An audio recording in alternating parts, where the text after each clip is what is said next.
Another closely watched race on the ballot last night was for City Council at-large seats.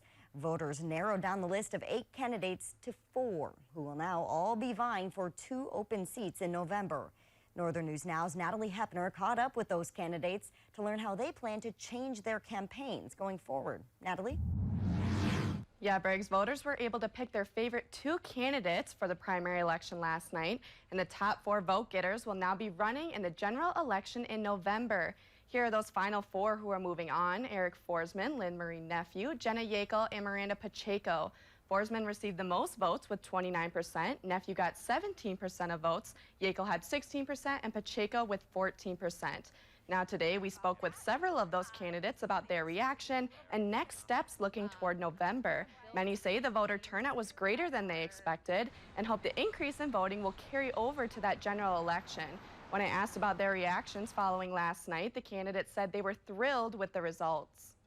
It's always humbling and exciting, and just it's hard to describe when you come in, near the top of the results in any election. No, I'm just truly humbled by the support that I've received from Duluthians. A little bit surprised that I placed as high as I did, but just really grateful. As a first-time candidate, I'm feeling so proud of our community that showed up for me. The candidates say they are still focused on big issues such as housing, public safety, and supporting community spaces like libraries. We did get a statement from council candidate Miranda Pacheco today.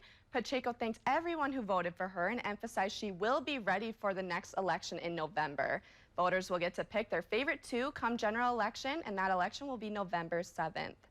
All right, thank you, Natalie. Coming up tonight at 6:30, we'll hear more from those candidates about how they plan to adjust their campaigns. Looking forward to November.